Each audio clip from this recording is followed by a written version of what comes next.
શરમ આવી જોઈએ. તમે તમારા વડાપ્રધાનને જુઓ, આ તમારા વડાપ્રધાન તમારી ઇજ્જતની ધજીયા તમારા વડાપ્રધાન જ કાઢે છે. તમે આખો દિવસ હિન્દુ, મુસ્લિમ, રામાયણ, મહાભારત, સનાતન આ જ કર્યા કરો છો. અને તમારા વડાપ્રધાન તો મુસલમાનોને ગળે લગાડે છે.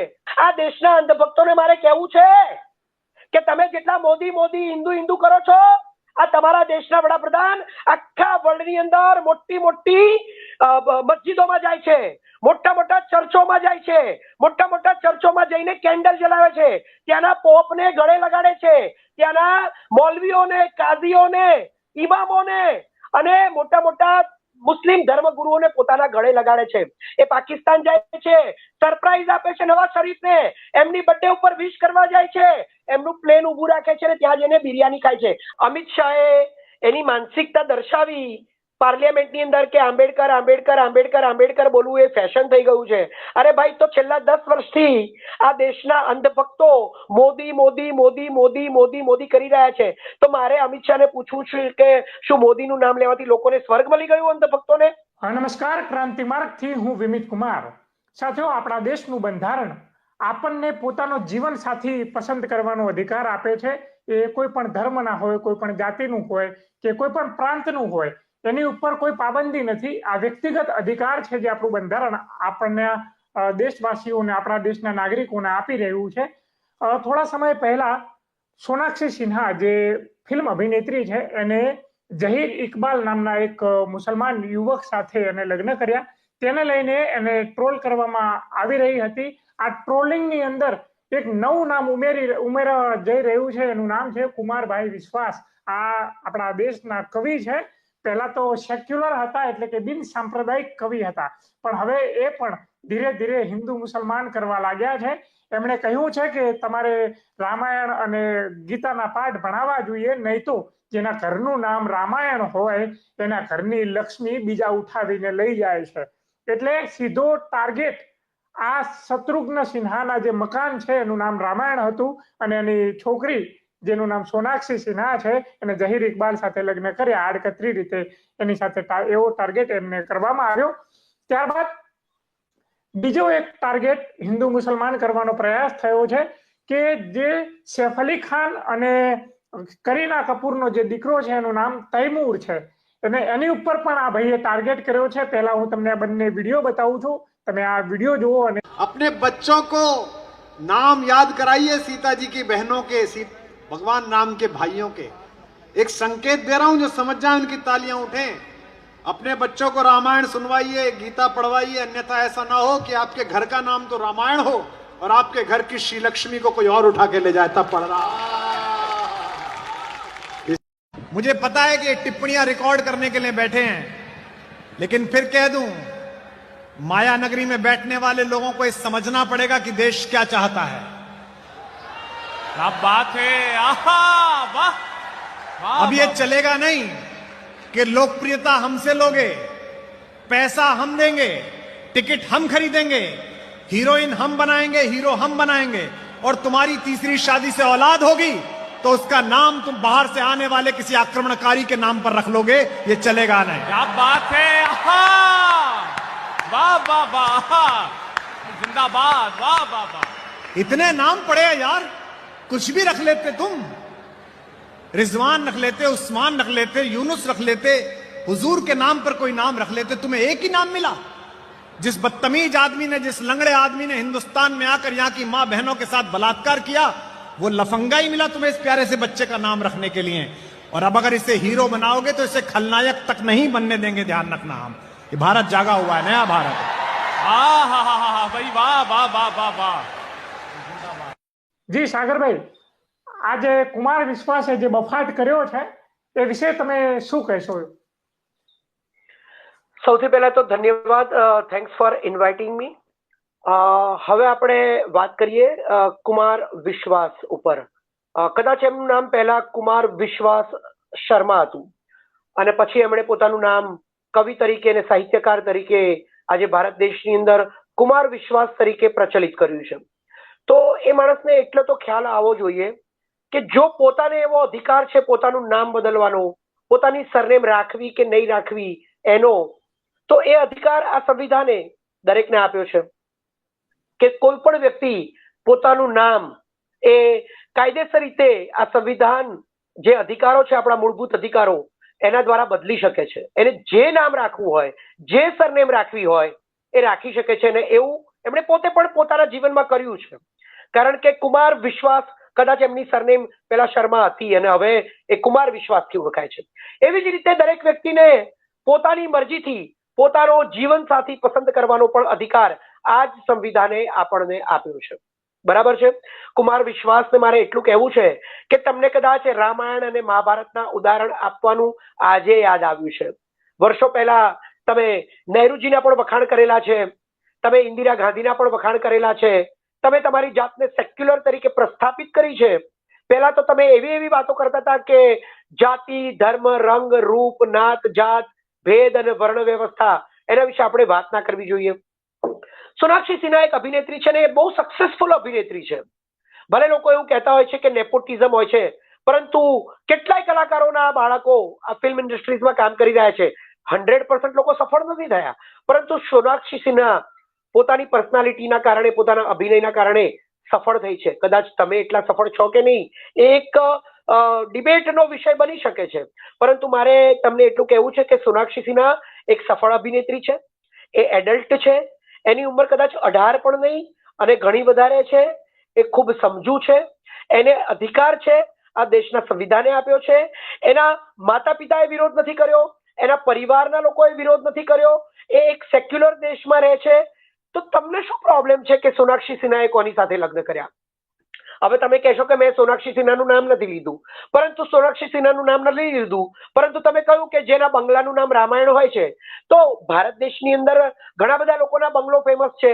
રાજેશ ખન્નાનો આશીર્વાદ બંગલો ફેમસ છે, શાહરૂખ ખાનનો મન્નત બંગલો ફેમસ છે, અનિલ અંબાણી એટલે કે અંબાણી પરિવારનો એન્ટિલિયા બંગલો ફેમસ છે. એવી રીતે શત્રુઘ્ન સિન્હાનો રામાયણ બંગલો ફેમસ છે. એમના દીકરાઓના નામ લવકુશ છે. એટલે તમે સીધે સીધું કહ્યું છે, એમની દીકરીને ટાર્ગેટ કરી છે કે રામાયણ બંગલાનું નામ હોય છે, પરંતુ એવું થઈ રહ્યું છે આજે કે તમારા ઘરની શ્રી લક્ષ્મીને કોઈક બીજા લોકો લઈ જઈ રહ્યા છે. મારે તમને યાદ અપાવવું છે, તમે રામાયણ અને મહાભારતના પાઠ ભણાવો છો દેશમાં. કુમાર વિશ્વાસ, તમે બહુ મોટી વ્યક્તિ છો, તમે સાહિત્યકાર છો, તમે એક સામાન્ય ટ્રોલરની જેમ વર્તન કરી રહ્યા છો. આપણા દેશની અંદર તમને કદાચ ખબર નહીં હોય તો તમે જેને એમ કહો છો કે બીજા લોકો, એટલે બીજા લોકો કોણ? આ દેશમાં જે લોકોએ 500-700 વર્ષ રાજ કર્યું એ લોકો હવે આ દેશના જ છે, આ જ દેશમાં રહ્યા છે. વિભાજન થયા પછી જેણે ભારતને પોતાનો દેશ માન્યો છે, તો એ ભારત દેશમાં રહ્યા છે, તો એ લોકો ભારતના જ લોકો છે. તો બીજા કોણ લોકો લઈ જઈ રહ્યા છે? તમે રામાયણની વાત કરો છો તો શ્રીલંકાના રાવણે કદાચ આપણા દેશના આદર્શ, બરાબર છે, આપણા ભગવાન શ્રી રામ, એમની પત્ની સીતાનું હરણ કર્યું હતું. અને આપણા દેશમાં એ રાવણના નામે આજે એક નેતા પણ છે, ચંદ્રશેખર આઝાદ રાવણ. તો તમે નક્કી કરશો કે કોણે કોની જોડે લગ્ન કરવા, કોણે કોનું કેવું નામ રાખવું, કોણે કેવી સરનેમ રાખવી, કોણે કેવા કપડાં પહેરવા, કોણે રામાયણના પાઠ અને મહાભારતના પાઠ પોતાના બાળકોને ભણાવવા, રામના ભાઈઓના નામ શીખવાડવા, સીતાની બહેનોના નામ શીખવાડવા. એ તમે શું કરવા કહો છો? તમને એવો કોણે અધિકાર આપ્યો? તમારે ભારતીય જનતા પાર્ટી જોઈન કરવી છે? તમને શું નરેન્દ્રભાઈ મોદીએ કોઈ મોટી પોસ્ટ આપવાની રજૂઆત કરી છે? એટલે તમે આ દેશમાં એવો માહોલ પેદા કરી રહ્યા છો કે Bharatiya Janata party overnight join કરું તો હું ટ્રોલ નો ભોગ બની જઈશ, આ દેશના લોકો મને ટ્રોલ કરશે. એટલે તમે પહેલા ટ્રોલિંગ કરવાનું શરૂ કર્યું. તમે સોનાક્ષી સિન્હાનું જયારે લગ્ન થયું ત્યારે આ દેશના સામાન્ય માણસોએ સોનાક્ષી સિન્હાને ટ્રોલ કરવાનું શરૂ કર્યું. પેલો એક કિસ્સો બન્યો હતો જેની અંદર શ્રદ્ધાના 30 ટુકડા કરી નાખવામાં આવ્યા હતા. આફતાબ નામના વ્યક્તિએ એના ટુકડા કરીને ફ્રીઝમાં એના ટુકડાને રાખ્યા હતા. તો આ દેશના સામાન્ય ટ્રોલર, અનપઢ ગવાર જાહિલ લોકો જેમના દિમાગમાં ભૂસું ભરાયેલું છે, જેમના દિમાગમાં ધર્મનું જનૂન ભરાયેલું છે, એ લોકોએ ટ્રોલ કર્યું. સોનાક્ષી સિન્હાને કહ્યું કે એક મોટું ફ્રીજ તૈયાર રાખજો, થોડા વખત પછી આ ઝહીરભાઈ પણ એમના ફ્રીજની અંદર કદાચ એવું બને કે આફતાબના કિસ્સામાં જેવું બન્યું હતું એવું બને. તો તમે એવા ટ્રોલર જેવા કામ કરી રહ્યા છો. આજે એક સાવ સામાન્ય ટ્રોલર જેવું કામ કર્યું કે તમે સોનાક્ષી સિન્હા જેવી એક સફળ અભિનેત્રીને ટાર્ગેટ કરી રહ્યા છો. તમારે માફી માંગવી જોઈએ. તમારા ઘરમાં પણ સ્ત્રી હશે, તમારા ઘરમાં પણ તમારી દીકરીઓ હશે, કદાચ તમારી દીકરી નહીં હોય તો તમારા પરિવારમાં દીકરીઓ હશે. કદાચ કાલે એવું બને કે તમારા ઘરની દીકરી પણ કોઈ મુસ્લિમ સાથે લગ્ન કરે? ત્યાં શું કરશો? ભારતીય જનતા પાર્ટીના કેટલાય મોટા મોટા નેતાઓના દીકરાઓએ મુસ્લિમ સ્ત્રીઓ સાથે લગ્ન કર્યા છે અને કેટલાય ભારતીય જનતા પાર્ટીના મોટા મોટા નેતાઓની દીકરીઓએ મુસલમાનમાં લગ્ન કર્યા છે. તો તમે શું કરવા કોઈને ટાર્ગેટ કરી રહ્યા છો? તમારે માફી માંગવી જોઈએ. શત્રુઘ્ન સિન્હાની અને એક જેને તમે શ્રીલક્ષ્મી કહો છો એ શ્રીલક્ષ્મી સોનાક્ષી સિન્હાની આ દેશની અંદર બીજા દેશમાંથી આક્રમણ કરનાર રાવણે પણ આ દેશને છેતરીને બ્રાહ્મણનો વેશ ધારણ કરીને બ્રાહ્મણને શંકામાં નાખીને આપણા જ રામાયણ અને મહાભારતના પાઠ ભણાવવાની વાત કરો છો ને તમે, તો એ સીતા માતાનું હરણ પણ રાવણે કર્યું હતું. આ દેશમાં કેટલાય લોકોના નામ રાવણ છે. તો રાવણ પણ આક્રમણકારી હતો. તમે કહેશો કે રાવણ તો શિવ ભક્ત હતો. અરે ભાઈ, શિવ ભક્ત હતો એટલે એને પરવાનો નથી મળી જતો કે કોઈની પત્નીને ઉપાડી જાય. બરાબર છે ને? તમે પણ નરેન્દ્ર મોદી જેવું કરવા માંડ્યા. નરેન્દ્ર મોદીએ 2024ના લોકસભાના ઇલેક્શનમાં કહ્યું કે આ ઇન્ડિયા ગઠબંધનના લોકો જીતી જશે તો તમારું મંગળસૂત્ર છીનવી જશે, તમારા ઘરની લક્ષ્મીને છીનવી લેશે, તમારી ગાય ભેંસ છીનવી લેશે, તમારી સંપત્તિ હડપ કરી જશે. તમે તો નરેન્દ્ર મોદીના રસ્તા ઉપર ચાલવા લાગ્યા. નરેન્દ્ર મોદી તો આપણા દેશના વડાપ્રધાન છે, એ પણ ટ્રોલરની જેમ બિહેવ કરે છે. તમે તો નરેન્દ્ર મોદીના રસ્તા ઉપર ચાલવા લાગ્યા. તમે સાહિત્યકાર છો, તમે કવિ તો છો, કવિ છો, કવિ હૃદય આવું હોય? આ ભેદભાવ શીખી ગયા. સાગરભાઈ, આ વ્યક્તિ કુમાર વિશ્વાસ એની અંદર ક્યાંય ને ક્યાંય એક છુપો સંઘી વિચારધારા વાળો માણસ હતો. શું લાગી રહ્યું છે? ઘણા લોકોનું કહેવું છે કે આની અંદર ભીતર તો એક સંઘી માનસિકતા હતી, આ બહાર આવી છે રહી રહીને. બિલકુલ સંઘી માનસિકતા તો પહેલેથી હતી. જેવી રીતે અમિત શાહે એની માનસિકતા દર્શાવી પાર્લિયામેન્ટની અંદર કે આંબેડકર આંબેડકર આંબેડકર આંબેડકર બોલવું એ ફેશન થઈ ગયું છે. અરે ભાઈ, તો છેલ્લા 10 વર્ષથી આ દેશના અંધભક્તો મોદી મોદી મોદી મોદી મોદી મોદી કરી રહ્યા છે. તો મારે અમિત શાહને પૂછવું છે કે શું મોદીનું નામ લેવાથી લોકોને સ્વર્ગ મળી ગયું? અંધભક્તોને એમાં એક અંધભક્તનો ઉમેરો થઈ રહ્યો છે. વર્ષોથી સંઘી માનસિકતા સબકોન્શિયસ માઇન્ડમાં છુપાયેલી હતી, પરંતુ કોંગ્રેસનું રાજ હતું. 55 વર્ષ કોંગ્રેસના રાજમાં આ કેટલાય લોકો સંઘીઓ બોલી નથી શક્યા, ચૂપ રહ્યા છે પોતાના કરિયરને લઈને, પોતાની નોકરીને લઈને. અને હવે જયારે એમને મોકો મળી ગયો છે 2014 પછી, એટલે એમનું જે પોત છે એ પ્રકાશી રહ્યા છે, સંઘી માનસિકતા દેખાડી રહ્યા છે. કદાચ મેં તમને કહ્યું એ પ્રમાણે ભારતીય જનતા પાર્ટીમાં અમને મોટું પદ ઓફર થયું જ હોવું જોઈએ, એટલે ઓવરનાઇટ જો એ જોઈન કરે તો ટ્રોલિંગ થાય, એટલે આ બધું કરી રહ્યા છે. આવા સાહિત્યકારો, આવા નેતાઓ, આવા કવિઓ, આવા સ્પોર્ટ્સમેન, બોલિવૂડના પણ અડધા આવા લોકો, જેમ કે પરેશ રાવલની વાત કરીએ, અનુપમ ખેરની વાત કરીએ, વિવેક અગ્નિહોત્રીની વાત કરીએ, આવા કેટલાય લોકો છે. પેલા ટીવી કલાકાર છે મુકેશ ખન્ના, આવા કેટલાય લોકો છે જે આજે નરેન્દ્ર મોદી અને નરેન્દ્ર મોદીની જે માનસિકતા છે, હિન્દુત્વવાદી માનસિકતા, ધર્મ દ્વારા નફરત ફેલાવી, લોકોને આજે ગ્લોબલ જમાનામાં, ગુરુકુળના જમાનામાં લઈ જવા, આજે માનસિકતા જે છુપાયેલી છે, આજે મધ્ય યુગમાં લઈ જવા, બરાબર છે, પાષાણ યુગમાં લઈ જવા, એની વાતો કરવા વાળાની આખી એક ગેંગ જે 2014 પછી ઉભી થઈ છે, એની અંદર જોડાવા માટે મોટી ઓફર મળી હશે. બરાબર છે? જેમ આપણા સીબીઆઈએ કહ્યું જતા કે ભાઈ રામ મંદિરનો મુદ્દો જયારે મારે કરવાનો હતો ત્યારે હું મંદિરમાં જઈને બેઠો અને મેં ભગવાન ઉપર છોડી દીધું કે મને આમાં નિર્ણય અપાવો. અરે આ દેશના ચીફ જસ્ટિસ ઓફ ઇન્ડિયાથી લઈ, બોલિવૂડના કેટલાક કલાકારોથી લઈ અને કેટલાક નેતાઓ, કોંગ્રેસના પણ કેટલાક નેતાઓ ભારતીય જનતા પાર્ટીમાં જોડાઈ ગયા છે. અને હવે આ સાહિત્યકારો અને કવિઓ પણ પોતાની સંઘી માનસિકતા, કારણ કે પ્રવાહની સાથે જોડાવવું પડે, નહીં તો સત્તાની સાથે ના રહો તો તમારું કદ વેતરાઈ જાય, તમારું પદ વેતરાઈ જાય, તમારી નોકરી જતી રહે, તમારી પ્રતિષ્ઠા જતી રહે, તમારું કોઈ વર્ચસ્વ ના રહે.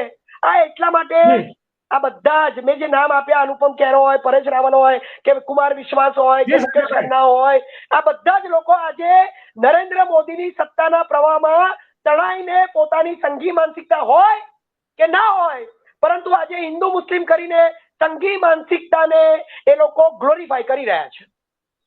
જી સાગરભાઈ, આને સાથે સાથે જે સૈફ અલી ખાન અને જે કરીનાનો જે દીકરો છે જેનું નામ તૈમૂર છે, એને લઈને પણ આડકતરી રીતે ટાર્ગેટ કર્યો છે કે આનું નામ તૈમૂર ખાન ઉપર જે રાખવામાં આવ્યું વિદેશી આક્રમણ, બરાબર. હવે આ જે તૈમૂર નામ રાખવામાં આવ્યું, આને હીરો તો શું, હવે ખલનાયક પણ નહીં બનવા દઈએ, આવું કુમાર વિશ્વાસનું આડકતરી રીતે જે કહેવું છે એ બાબતે પણ શું કહેશો? બહુ હદ થઈ ગઈ છે. એક પછી એક બેક ટુ બેક સતત આવી રીતે હિન્દુ મુસ્લિમના જે સ્ટેટમેન્ટ કુમાર વિશ્વાસ આપી રહ્યા છે એના દ્વારા આજે શર્મ આવે છે. આ કુમાર વિશ્વાસ જેવા સાહિત્યકારે, પોતાને કહેવાતા સાહિત્યકારે, આ સોનાક્ષી સિન્હા, શત્રુઘ્ન સિન્હા, સૈફ અલી ખાન, પટૌડી ખાન, તૈમૂર ખાન, આ બંને પરિવારોની આખા દેશની સામે મંચ ઉપરથી અપમાન કરવા બદલ એમની માફી માંગવી જોઈએ. મારે એટલું કહેવું છે કે કરીના કપૂર કે સૈફ અલી ખાને તૈમૂરનું નામ તૈમૂર એટલા માટે નથી રાખ્યું કે તૈમૂર એક આક્રમણકારી અને એક રાજા પણ હતો. તૈમૂરનો અર્થ થાય છે આયર્ન મેન, એટલે કે લોખંડનો માણસ. કદાચ હોલિવૂડની અંદર આયર્ન મેન નામની ફિલ્મો બની છે. આપણે આપણા સરદાર વલ્લભભાઈ પટેલને આયર્ન મેન તરીકે ઓળખીએ છીએ. આપણે ઇન્દિરા ગાંધીને આયર્ન લેડી તરીકે ઓળખીએ છીએ. તો આયર્ન કહીએ તો પ્રોબ્લેમ નથી, પરંતુ આયર્નનો ઉર્દુ શબ્દ તૈમૂર થાય. પરંતુ એવો કોઈ રાજા હતો જે આક્રમણકારી હતો, જેને થોડોક વખત માટે ભારત ઉપર આક્રમણ કરી અને આ દેશની સંપત્તિ, ખજાનો અને સોનું લૂંટવા આવ્યો હતો. તમે એનું ઉદાહરણ કેવી રીતે આપી શકો? તમને ખબર હોવી જોઈએ, તમે સાહિત્યકાર છો, તમે કવિ છો, તમે જ્ઞાની છો, તમને ખબર હોવું જોઈએ કે તૈમૂરનો અર્થ શું થાય છે. તૈમૂરનો અર્થ થાય છે લોખંડ જેવું શરીર ધરાવતો પુરુષ, એટલે કે તાકાતવર પુરુષ. કરીના કપૂરે ચોખ્ખું કહ્યું છે કે મેં મારા દીકરાનું તૈમૂરના રાજા ઉપર નામ નથી પાડ્યું. મેં મારા દીકરાનું નામ તૈમૂર ઉર્દુમાં એટલા માટે પાડ્યું છે કારણ કે મેં મુસ્લિમ સાથે લગ્ન કર્યા છે. અને તૈમૂરનો અર્થ થાય છે આયર્ન મેન. જો કોઈ કવિને આ વાતને ટ્વિસ્ટ કરીને દેશમાં હિન્દુ મુસ્લિમ કરવું હોય અને પછી પોતાની જાતને ટ્રોલર તરીકે સાબિત કરવા હોય, જેવી રીતે રવિ કિશન છે, જેવી રીતે ગોલીમારો ઠાકુર છે, જેવી રીતે કપિલ મિશ્રા છે, આ બધા પોતાના સ્ટેટમેન્ટ ઉપર આ દેશની અંદર દંગા કરાવી ચૂક્યા છે. કદાચ કુમાર વિશ્વાસને આ રીતે આ લોકોની જમાતમાં બેસવું હશે એટલા માટે તૈમૂરનો આવી રીતે અર્થ કાઢી રહ્યા છે. પરંતુ તૈમૂરનો અર્થ, અસલી અર્થ જે મેં કહ્યું, આયર્ન મેન છે. અને તમને એક વાત કહી દઉં છેલ્લે જતા જતા, આપણા દેશના વડાપ્રધાન નરેન્દ્ર મોદી હમણાં રાજ કપૂરની 100મી જન્મ જયંતિ ઉપર જ્યારે કપૂર પરિવાર અને એમની દીકરી કરીના કપૂર, એ પરિવારની દીકરી જ્યારે 100મી જન્મ જયંતિ ઉજવી રહ્યા હતા ત્યારે તમને સ્પેશિયલી ઇન્વિટેશન આપવા આવ્યા હતા. તમારે ક્યાં વાત કરવાની હતી? મણિપુર પર વાત કરવાની હતી. પરંતુ નરેન્દ્ર મોદી ગયા હતા કપૂર પરિવારના સેલિબ્રેશનમાં. અને જ્યારે કપૂર પરિવારના સેલિબ્રેશનમાં ગયા ને તો સૈફ અલી ખાન, કરીના કપૂર, કરિશ્મા કપૂર, નીતુ સિંઘ એ બધાની સાથે બેઠા હતા. ત્યારે નરેન્દ્ર મોદીએ કહ્યું કે હું તમારા પિતાજી પટૌડીને મળી ચૂક્યો છું, એમને હું બહુ સારી રીતે ઓળખું છું, હું તમને પણ બહુ સારી રીતે ઓળખું છું. કરીના કપૂર ખાન ત્યાં જ બેઠી હતી. એમણે એવું કહ્યું કે તમારી ત્રીજી પેઢીને કેમ ના લાવ્યા? ત્રીજી પેઢી એટલે કોણ? ઇબ્રાહિમ ખાન, સારા અલી ખાન અને તૈમૂર ખાન. તો આપણા દેશના વડાપ્રધાન નરેન્દ્ર મોદી તૈમૂર ખાનને મળવા માટે આતુર હતા. એમણે સૈફ અલી ખાન અને કરીના કપૂર ખાનને કહ્યું કે હું તમારી ત્રીજી પેઢીને મળવા માંગતો તો મારી એવી ઈચ્છા હતી કે તમે એને લઈને આવશો, પણ તમે આજે એમને લાવ્યા નહીં. એમને જાણવાનો મોકો આજે હું ચૂકી ગયો. તમને ખબર છે કુમાર વિશ્વાસ, એ તૈમૂરને આ દેશના વડાપ્રધાન મળવા માંગે છે. આ દેશના અંધભક્તોને મારે કહેવું છે કે તમે જેટલા મોદી મોદી, હિન્દુ હિન્દુ કરો છો, આ તમારા દેશના વડાપ્રધાન આખા વર્લ્ડની અંદર મોટી મોટી મસ્જિદોમાં જાય છે, મોટા મોટા ચર્ચોમાં જાય છે, મોટા મોટા ચર્ચોમાં જઈને કેન્ડલ જલાવે છે, ત્યાંના પોપને ગળે લગાડે છે, ત્યાંના મૌલવીઓને, કાઝીઓને, ઇમામોને અને મોટા મોટા મુસ્લિમ ધર્મગુરુઓને પોતાના ગળે લગાડે છે. એ પાકિસ્તાન જાય છે, સરપ્રાઈઝ આપે છે નવાઝ શરીફને, એમની બર્થડે ઉપર વિશ કરવા જાય છે, એમનું પ્લેન ઉભું રાખે છે અને ત્યાં જઈને બિરયાની ખાય છે. અને તમે લોકો આ ભારત દેશની અંદર અંધભક્તો અને સેલિબ્રિટી ટ્રોલર્સ લાઈક કુમાર વિશ્વાસ, તમે લોકો આવી રીતે આ દેશની અંદર હિન્દુ મુસ્લિમ કરીને કેટલાક પરિવારોને ટાર્ગેટ કરી રહ્યા છો. શેમ ઓન યુ, એક સામાન્ય ટ્રોલર જેવું કામ કરી રહ્યા છો. Being a so much big celebrity. શરમ આવી જોઈએ. તમે તમારા વડાપ્રધાનને જુઓ. આ તમારા વડાપ્રધાન તમારી ઇજ્જતની ધજીએ તમારા વડાપ્રધાન જ કાઢે છે. તમે આખો દિવસ હિન્દુ, મુસ્લિમ, રામાયણ, મહાભારત, સનાતન આ જ કર્યા કરો છો. અને તમારા વડાપ્રધાન તો મુસલમાનોને ગળે લગાડે છે, ક્રિશ્ચિયનોને ગળે લગાડે છે, એમના પરિવારને મળવા જાય છે, એમના પરિવારના તૈમૂરને મળવા જાય છે. શરમ આવી જોઈએ. શરમ આવી જોઈએ ટ્રોલર્સ. Shame on you. જી સાગરભાઈ, ક્રાંતિ માર્ગે જોડાઈને આ મહત્વપૂર્ણ મુદ્દે, જે સેક્યુલરિઝમના મુદ્દે વાત કરવા બદલ આપનો ખૂબ ખૂબ આભાર. સાથીઓ, જોતા રહો ક્રાંતિ માર્ગ ઇન્કલાબ જિંદાબાદ.